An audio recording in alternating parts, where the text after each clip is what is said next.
Good morning, everyone. Myself, Yash Kumar. Now, let's start from where we have stopped it. Now, let's talk about if statements. Perhaps the most well known statement type is the if statement. For example, x is equals to int input. Please enter an integer and please enter an integer 42. If first we have used if x, फिर यहाँ पे print negative change to zero if elif में ऐसे elif फिर दो बार फिर else print मोर तो हमारा लास्ट में आया मोर वाला मतलब कि ये फर्स्ट सेकेंड थर्ड ये तीनों स्टेटमेंट काम नहीं किया ये इसलिए हमारा मोर आया है there can be zero or more elif parts than the else part in optional. The keyword elif is shorter for else if and is useful to avoid excessive indentation and if elif sequence is a substitute for the switch or case statements found in other languages. For statements, the for statement in Python differs a bit from what you may be used to in C or Pascal rather than always interacting over an arithmetic progression of numbers or giving the user the ability to define both the iteration steps and halting conditions. Python's for statement interacts over the item of any sequence in the order that they appear in the sequence. For example, no pun intended. No pun intended. Here is also an example here. You can see it. If you need to modify the sequence you are iterating over while inside the loop, it is recommended that you first make a copy. Iterating over the sequence does not implicitly makes a copy. The silence notation makes this especially convenient. With for W in words, the example would attempt to create an infinite list inserting defense traits over and over again. Now let's talk about the range function. If you do need to iterate over a sequence of numbers, the built-in function range comes in handy. It generates arithmetic progressions. The given endpoint is never part of the generated sequence range. Generated 10 values, the legal indices for items of a sequence of length 10. It is possible to let the range start at another number or to specify a different increment Here is also an example of it. To iterate over the indices of a sequence, you can combine range and len as follows. Here you can also see it how we have done it.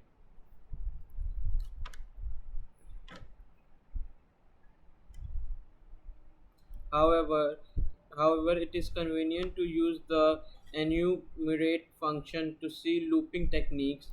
A strange thing happens if you just print a range. In many ways, the object returned by range behaves as if it is a list, but in fact it isn't. It is an object which returns the successive items of the desired sequence when you iterate over it, but it doesn't really make the list, thus saving space. We say such an object is iterable, that is suitable as a target for functions and constructs that expect something from which they can obtain successive items until the supply is exhausted. We have seen that for for statement is such an iteration, the function list is another, and it creates lists from iteration. Later we will see more functions that return iterable and take iterables as argument. Now let's talk about break and continue statements and else clause on loops. The break statements, like in C, breaks out the innermost enclosing for a while loop. Loop statement may have an else clause. It is excluded when the loop terminates through exhausting of the list, or which the condition becomes false, but not when the loop is terminated by a break statement. This is this is expand this is exemplified by the following loop, which searches for prime numbers. Here you can also see an example of it here.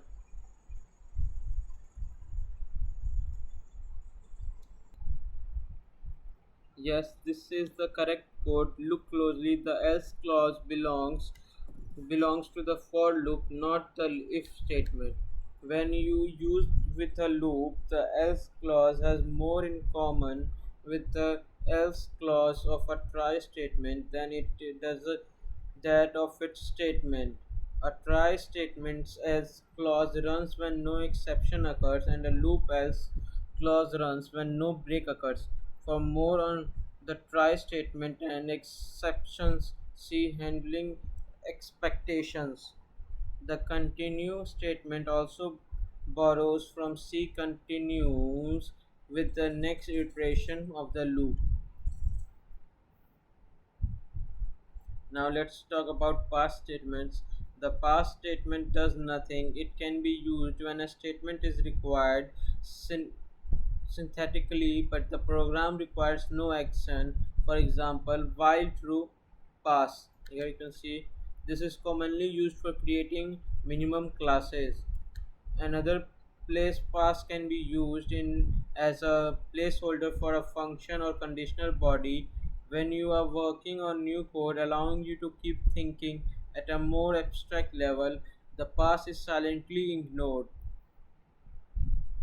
Now let's talk about defining functions. We can create a function that writes the Fibonacci series to an arbitrary boundary.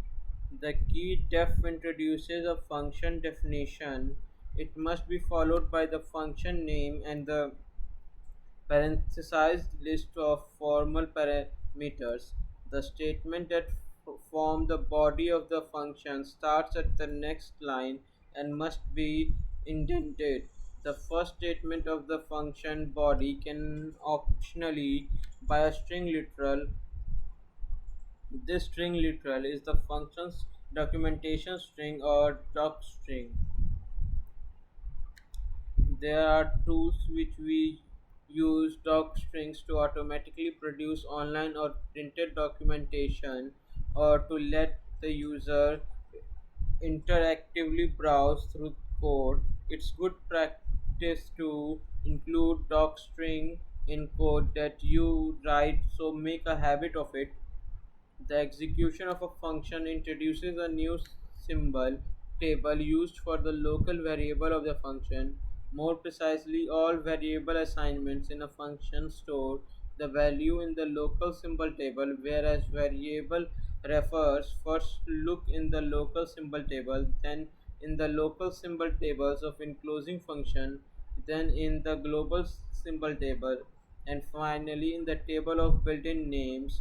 Thus, global variables cannot be directly assigned to a variable within a function.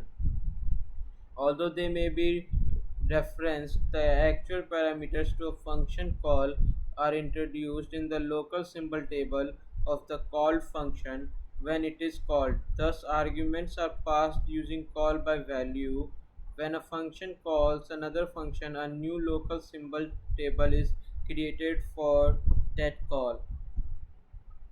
A function definition introduces the function name in the current symbol table.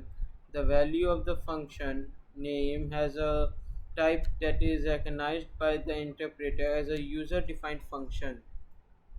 The value can be assigned to another name, which can then also be used as a function. This serves as a general renaming mechanism. Coming from other languages, you might object the fib is not a function but a producer since it doesn't return a value. In fact, even functions without a return statement do return a value, albeit a rather boring one. This value is called none. Writing the value none is normally suppressed by the interpreter if it would be the only value returned. You can see it if you really want to use print.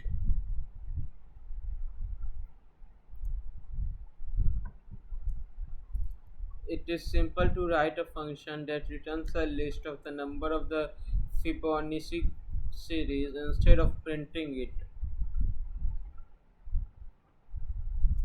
There is an example of so a usual demonstration some new Python features. The return statement returns with a value from a function. Return without an expression argument return none. Falling of the end of a function also returns none. The statement result.append calls a method of the list object result. A method is a function that belongs to an object and is named object.methodName, where object is some object and method name is the name of the method that is defined by the object's type. Different types define different methods of different type may have the same name without causing ambiguity. The method append shown in the example is defined for list objects. It adds a new element at the end of the list. In this example it is equivalent to return equals to return plus a but more efficient. Now let's talk about on defining function. It is also possible to define function with a variable number of arguments. There are three forms which can be combined. First, default argument values. The most useful form is to specify a default value for one or more arguments.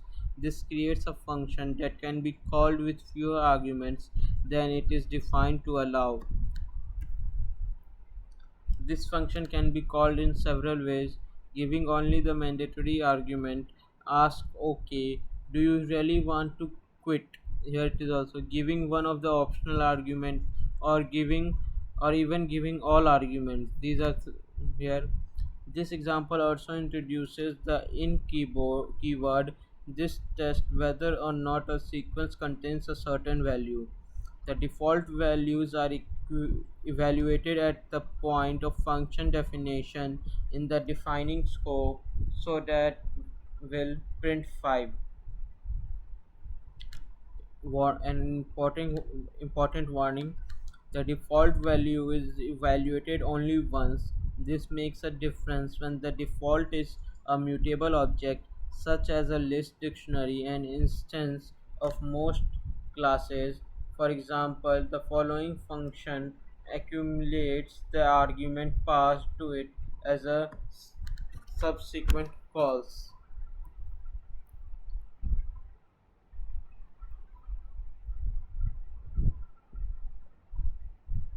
If you don't want to default to be shared between subsequent calls, you can write the function like this instead. You can see here. Now let's talk about the second argument, keyword arguments. Functions can also be called using keyword arguments of the form kwrg equals to value. For instance, the following function. Here you can also see it, the following function how it is done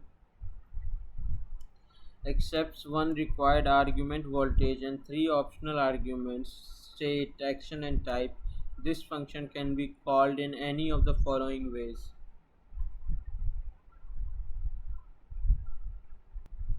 You can see it here. Parrot 100 first position argument, first keyword argument, second keyword argument, second keyword argument, three positional argument, first positional, first keyword arguments. Here you can see all of them. But all the following calls would be invalid. These things will be invalid after that.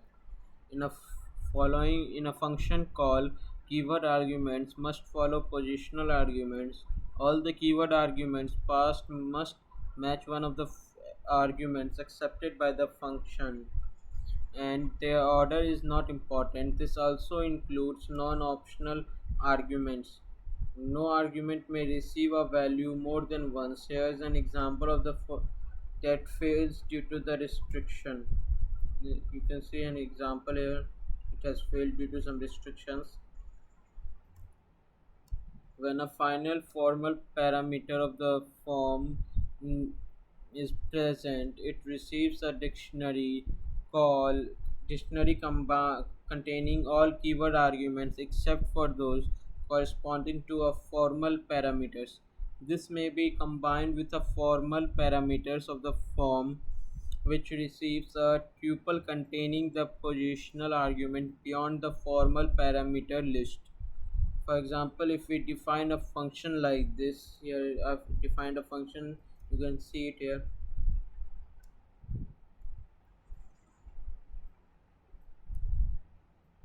Now, note that the order in which the keyword argument are printed is guaranteed to match the order in which they were provided to the functional call.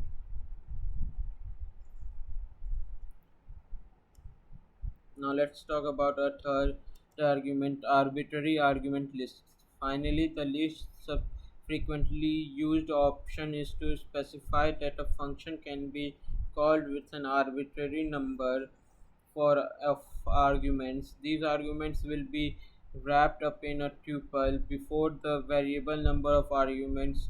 Zero or more normal arguments may occur. Normally, these veridic arguments will be last in the list of formal parameters. Because of these, scoop up all remaining input arguments that are passed to the function. Any formal parameters which occur after this parameter are keyword only arguments, meaning that they can only be used as keyword rather than positional arguments. Now let's talk about unpacking argument list. The reserved situation occurs when the arguments are already in a list tuple but need to be unpacked for a functional call requiring separate positional arguments. For instance, the built-in range function accepts separate start and stop arguments.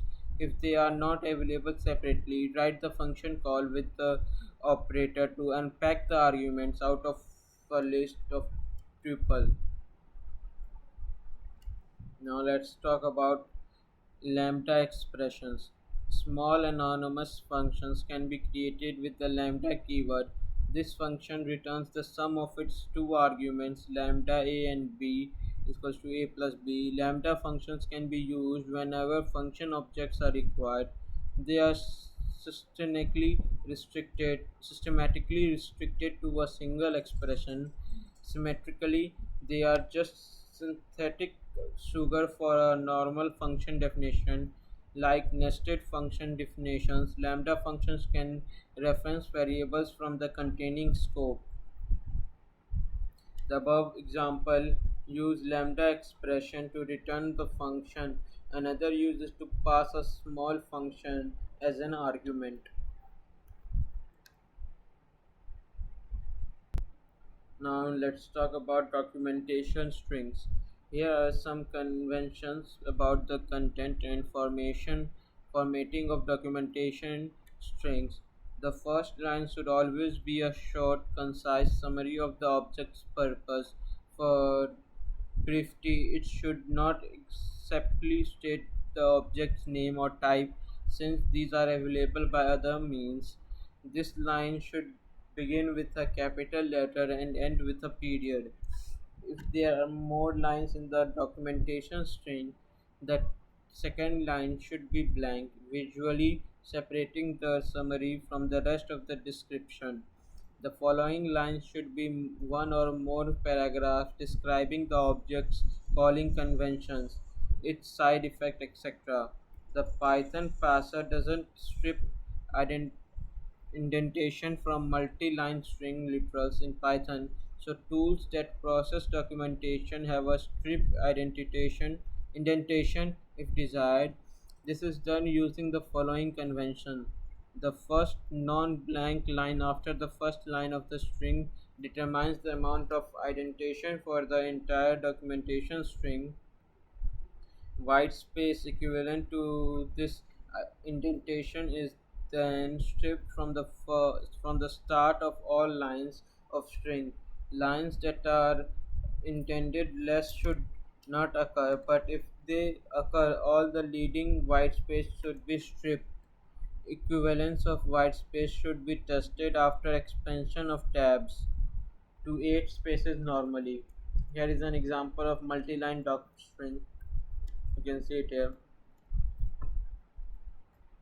Now let's talk about function annotation.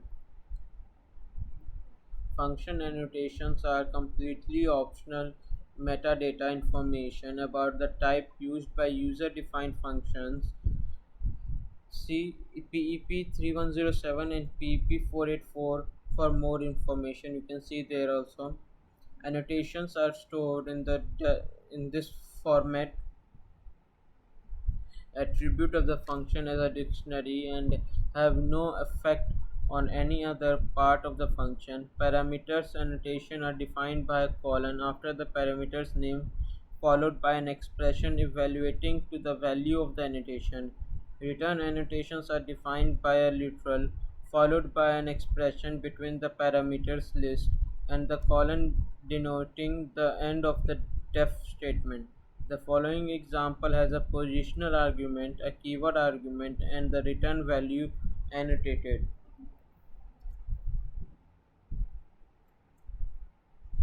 Now let's talk about intermezzo coding style.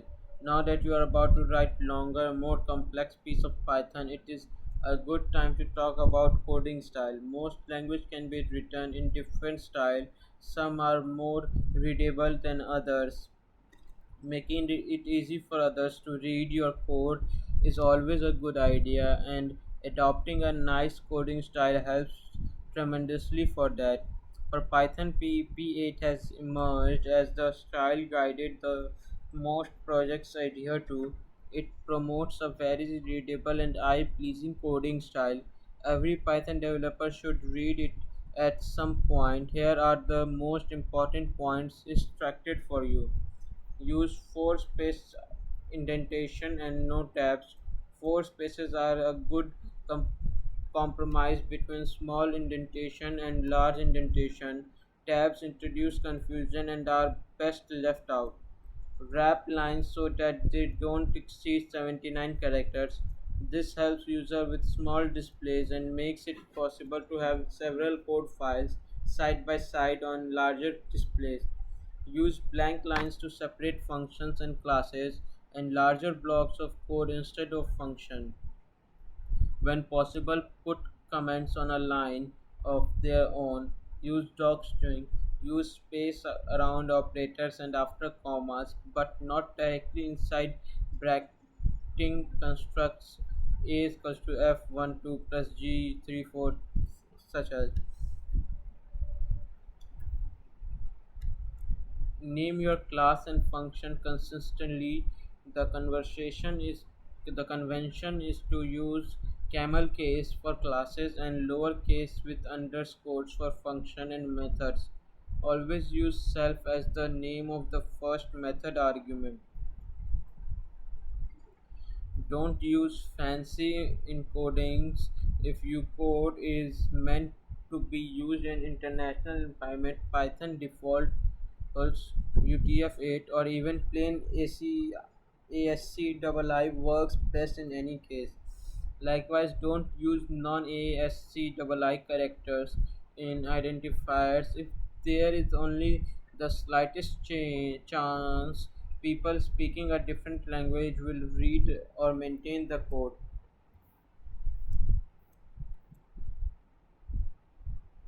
Now we have come to our new chapter, data structures.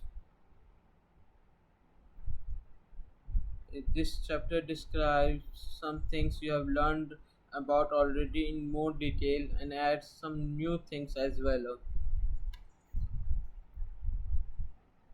So now let's talk about first of our topic, more on lists.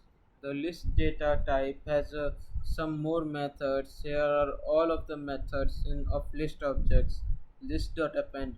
Add an item to the end of the list equivalent to a length 8 is equals to x. You can see first of it here, list.append. Then second is our list.extend, and here we extend the list by appending all the items from the iterable. Third is our list.insert. In it we insert an item at a given position. The first argument is the index of the element before which to insert. So a dot insert inserts at the front of the list, and a dot insert len ax is equivalent to a dot append x. List dot remove x. In it we remove the first item from the list whose value is equivalent to x. It raises a value error if there is no such item. Now it is our topic. List dot pop. In it we remove the item at the given position in the list and return it. If no index is specified, a dot pop removes and returns the last item in the list. Here the square brackets around the I in the method signature denotes that the parameter is optional, not that should type square brackets at the position. You will see the notation frequently in Python library references. Now let's talk about list.clear. In it we remove all items from the list. And in list.index x start, and in it we remove zero based index in the list of the first item whose value is equal to x. Raise a value error if there is no such item. The optional argument starts and ends are interrupted as in the slice notation and are used to limit the search to a particular subsequence of the list. The returned index is computed relative to the beginning of the full sequence rather than the start argument. Now let's talk about list.count. It returns the number of times x appears in the list, and in list.sort it sorts the item of the list in place. The argument can be used for short customization. See sorted for their explanation. Here it is list.reverse. It reverses the element of the list in place. List.copy returns a shallow copy of the list. Here are some examples also. You might have noticed that methods like insert, remove, or sort that only modifies the list have no return value printed. They return the default none. This is a design principle for all mutable data structures in Python. Now let's see our example. Fruits: orange, apple, pear, banana, kiwi, apple, banana. Here it is written. First we have fruits count. Apple कितना है यहाँ पे? एक, दो, to आया. Fruits dot count. टेंगरीन एक भी नहीं है तो यहाँ पे ज़ीरो आया. Fruits dot index banana. in here banana is how many times? 1, 2, but here it is written 3.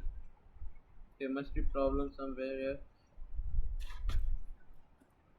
3 it is. Fruit dot index banana 4. It is written here 6.